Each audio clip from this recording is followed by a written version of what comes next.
ಇತ್ತ ನಿಖಿಲ್ ಕುಮಾರಸ್ವಾಮಿ ಅವರು ಕೂಡ ಈಗ ಟ್ವೀಟ್ ಮಾಡಿದ್ದಾರೆ ಈ ವಿಚಾರಕ್ಕೆ ಸಂಬಂಧಪಟ್ಟಂತೆ ಬಿಡದಿ ರೈತರ ಮೇಲೆ ಎಫ್ಐಆರ್ ದಾಖಲಾಗಿರೋ ವಿಚಾರಕ್ಕೆ ಸಂಬಂಧಪಟ್ಟಂತೆ ಎಕ್ಸ್ ಖಾತೆಯಲ್ಲಿ ಟ್ವೀಟ್ ಮಾಡುವ ಮೂಲಕವಾಗಿ ನಿಖಿಲ್ ಕುಮಾರಸ್ವಾಮಿ ಕಿಡಿಕಾರಿದ್ದಾರೆ.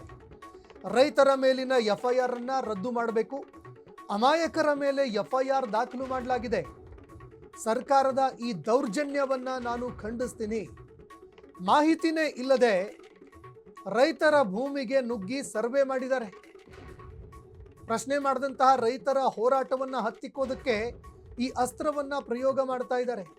ಸರ್ಕಾರದ ದಬ್ಬಾಳಿಕೆಗೆ ಹೆದರಬೇಕಾಗಿಲ್ಲ, ನ್ಯಾಯಯುತವಾಗಿ ಹೋರಾಟಕ್ಕೆ ಕಾನೂನು ನೆರವು ಕೂಡ ಸಿಗತ್ತೆ.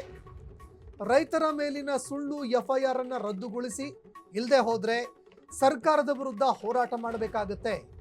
ಟ್ವೀಟ್ ಮೂಲಕ ನಿಖಿಲ್ ಕುಮಾರಸ್ವಾಮಿ ಅವರು ಕಿಡಿಕಾರಿದ್ದಾರೆ. ಇನ್ನು ನಿನ್ನೆ ರೈತರು ಕೈಯಲ್ಲಿ ಆ ಪೊರಕೆಯನ್ನು ಹಿಡ್ಕೊಂಡು ಇನ್ನೂ ಕೆಲವರು ಕಲ್ಲು ತೂರಾಟ ಮಾಡಿದ್ದಾರೆ ಅನ್ನೋ ಮಾಹಿತಿಗಳು ಕೂಡ ಲಭ್ಯವಾಗಿತ್ತು. ಇದಾದ ನಂತರದಲ್ಲಿ ರಾಜ್ಯ ಸರ್ಕಾರ ಯಾರ್ಯಾರು ಆ ಪೊರಕೆಯಿಂದ ಹಲ್ಲೆ ಮಾಡಿದ್ರು ಅಂಥವರ ಮೇಲೆ ಎಫ್ಐಆರ್ ದಾಖಲು ಮಾಡಿದೆ ಅನ್ನುವಂತಹ ವಿಚಾರಗಳು ಕೇಳಿಬರ್ತಾ ಇದೆ. ಈ ಎಫ್ಐಆರ್ ವಿಚಾರಕ್ಕೆ ಸಂಬಂಧಪಟ್ಟಂತೆ ಈಗ ನಿಖಿಲ್ ಕುಮಾರಸ್ವಾಮಿ ಆಕ್ರೋಶ ಹೊರಹಾಕಿದ್ದಾರೆ. ನಿಖಿಲ್ ಕುಮಾರಸ್ವಾಮಿ ಅವರು ಈ ಎಫ್ಐಆರ್ ಏನು ದಾಖಲು ಮಾಡಿದ್ದಾರೆ ಇದನ್ನು ಕೂಡಲೇ ರದ್ದುಗೊಳಿಸಬೇಕು, ವಶಕ್ಕೆ ಪಡ್ಕೊಂಡಿರುವಂತಹ ರೈತರು ಯಾರಿದ್ದಾರೆ ಅವರನ್ನ ಕೂಡಲೇ ಬಿಡುಗಡೆ ಮಾಡುವಂತಹ ಕೆಲಸವನ್ನು ಮಾಡಬೇಕು. ಇಲ್ಲದೆ ಹೋದರೆ ಮುಂದಿನ ದಿನಗಳಲ್ಲಿ ಈ ಹೋರಾಟ ತೀವ್ರವಾಗುತ್ತೆ.